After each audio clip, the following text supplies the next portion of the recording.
साल हिंदू मुस्लिम और मंदिर मस्जिद की बात करने का काम किया है। अब इसमें लोग फंसने वाले नहीं हैं, इस बारे में हम लोगों ने अवेयर करने का काम किया है।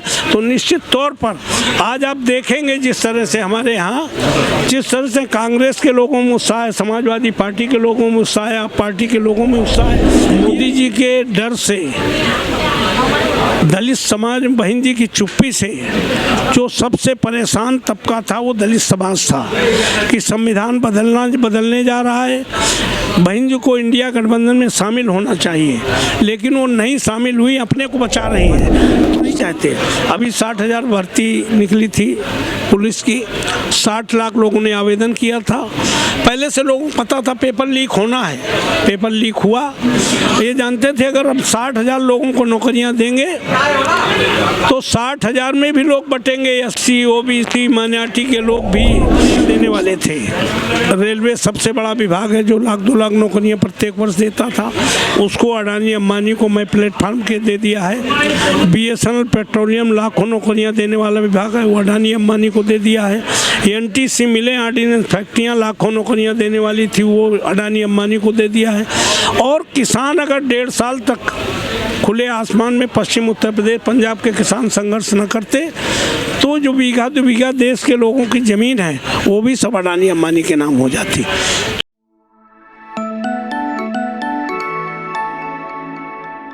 नमस्कार, स्वागत है आपका कबीर न्यूज़ में। मैं हूं जितेंद्र कमल। चुनावी बिगुल फूंक चुका है और अकबरपुर में मैं इस समय हूं। अकबरपुर लोकसभा में विधानसभा है कल्याणपुर। समाजवादी पार्टी की तरफ से बहुत ही सरल स्वभाव के, विनम्र स्वभाव के और जनप्रिय नेता राजाराम पाल जी को यहां से उतारा गया है।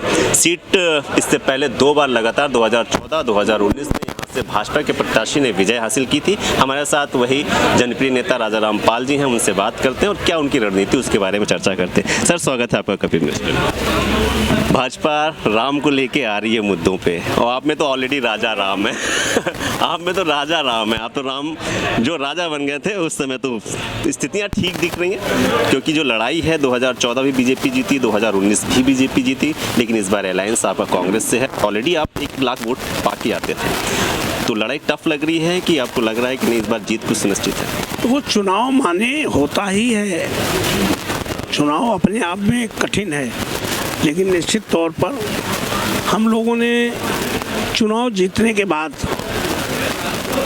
तो हम बराबर रहते ही हैं। 10 साल चुनाव हारने के बाद भी हमारा रातों दिन क्षेत्र में घूमना और जीतने वाले प्रत्याशी का एक भी दिन किसी क्षेत्र, किसी गांव, किसी मोहल्ले में ना जाना।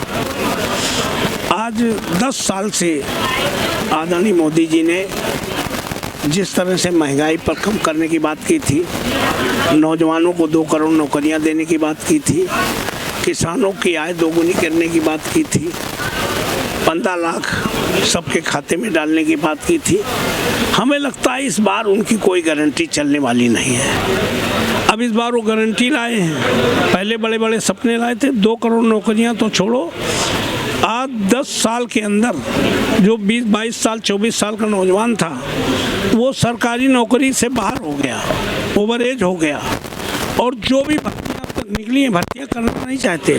अभी 60,000 भर्ती निकली थी पुलिस की, 60 लाख लोगों ने आवेदन किया था। पहले से लोगों को पता था पेपर लीक होना है, पेपर लीक हुआ। ये जानते थे अगर हम 60,000 लोगों को नौकरियां देंगे तो 60,000 में भी लोग बटेंगे, एससी, ओबीसी, माइनॉरिटी के लोग भी, कुछ सपा को देंगे, कुछ कांग्रेस को देंगे, कुछ और जगह बटेंगे, हमें कम भाग मिलेगा। अगर नौकरी रद्द कर देंगे तो 60 लाख लोग इस उम्मीद में हमारे लिए वोट देंगे कि अगर बीजेपी आएगी तो हमें नौकरी मिलेगी, इसलिए जानबूझकर पेपर लीक करने का काम किया। उत्तर प्रदेश का मुख्यमंत्री वीक है, इसीलिए सब बार पेपर लीक हो रहा है। और मुख्यमंत्री वीक है इसलिए हो रहा है पेपर लीक हो रहा है। वो कहते थे बुलडोजर की बात है, लेकिन पेपर जब लीक होता है तो वो कहीं बुलडोजर दिखता नहीं है। तो हमें लगता है इन लोग झूठे नारे के साथ आए थे।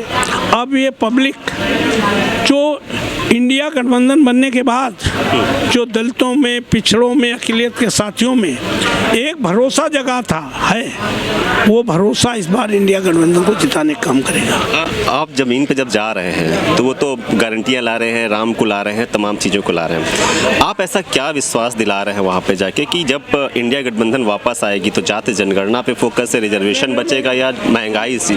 हमारा फोकस है कि जो संस्थान लाखों नौकरियां देने वाले थे, रेलवे सबसे बड़ा विभाग है जो 1-2 लाख नौकरियां प्रत्येक वर्ष देता था, उसको अडानी अंबानी को मैं प्लेटफॉर्म के दे दिया है। BSNL पेट्रोलियम लाखों नौकरियां देने वाला विभाग है, वो अडानी अंबानी को दे दिया है।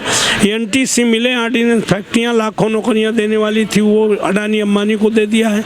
और किसान अगर 1.5 साल तक खुले आसमान में पश्चिम उत्तर प्रदेश, पंजाब के किसान संघर्ष न करते तो जो बीघा 2 बीघा देश के लोगों की ज़मीन है वो भी सब अडानी अंबानी के नाम हो जाती। तो निश्चित तौर पर ये सरकारी नौकरी दे नहीं सकते। और अग्निवीर के नाम पर जो भर्ती करा रहे हैं, ये 4 साल की नौकरी से सरकारी पैसे से उनकी ट्रेनिंग कराने के बाद इनको फिर वहीं अडानी अंबानी के यहाँ चौकीदारी के लिए मजबूर करेंगे। तो हमें लगता है इंडिया गठबंधन का पहला जो वायदा है कि जो भी सरकारी संस्थान इन्होंने, प्राइवेट बैंकें कर दी हैं, बहुत सारी बैंकें ख़त्म कर दी हैं, जो सरकारी संस्थान इन्होंने अडानी अंबानी को देने का काम किया है, पहली कैबिनेट की बैठक में वो फिर सरकारी हो जाएंगी, जिसमें लाखों नौकरियां लोगों को मिलेंगी। और कांग्रेस पर भरोसा है, चूँकि कांग्रेस ने कि किसानों का 76,000 करोड़ कर्जा माफ़ किया है। माननीय मुलायम सिंह जी ने, माननीय अखिलेश यादव ने लड़कों की पढ़ाई, इंटर तक की लड़कियों की पढ़ाई मुफ्त, दवाई मुफ्त, लैपटॉप देने का काम किया था। यहाँ दोनों कांग्रेस और समाजवादी पार्टी ने जो कहा था वो करके दिखाने का काम किया। और इन्होंने तो केवल 10 साल हिंदू मुस्लिम और मंदिर मस्जिद की बात करने का काम किया है। अब इसमें लोग फंसने वाले नहीं हैं, इस बारे में हम लोगों ने अवेयर करने का काम किया है। तो निश्चित तौर पर आज आप देखेंगे जिस तरह से हमारे यहाँ, जिस तरह से कांग्रेस के लोगों में उत्साह है, समाजवादी पार्टी के लोगों में उत्साह है, आप पार्टी के लोगों में उत्साह है। ये ED CBI का दुरुपयोग करके लोगों को डराना चाहते हैं, तोड़ना चाहते हैं। साम दाम दंड की नीति से अब लोग परेशान हो चुके हैं, इनके झूठे वादों में फंसने वाले नहीं हैं। आप ज़मीन पे जा रहे हैं तो आपके नेता PDA का नारा दे रहे थे। PDA आपके साथ वहाँ दिख रहा है कि अभी भी लोगों में ये है कि मायावती जो है, मायावती गठबंधन में नहीं आई हैं। अगर नहीं आती तो आपको लग नहीं रहा है कि कुछ PDA का पार्ट उधर छिटक के चला जाएगा, आप हल्के से कमज़ोर पड़? हमें लगता है कि आज अगर सबसे बड़ा मोदी जी के डर से, दलित समाज में बहन जी की चुप्पी से जो सबसे परेशान तबका था वो दलित समाज था कि संविधान बदलने जा रहा है, बहन जी को इंडिया गठबंधन में शामिल होना चाहिए, लेकिन वो नहीं शामिल हुई, अपने को बचा रही हैं। तो समाज समझ रहा है अगर वो अपने को बचाएंगे तो संविधान नहीं बचेगा, लिहाजा इंडिया गठबंधन इस संविधान को बचा सकता है। इसलिए वो दलित समाज बहन जी को छोड़कर इंडिया गठबंधन में शामिल होगा।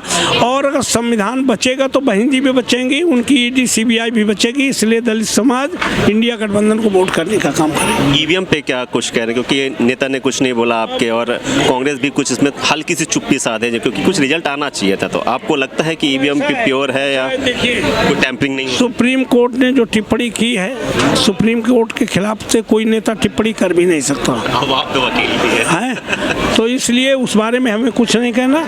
हम तो अब जनता के बीच जा रहे हैं, जनता का भरोसा है।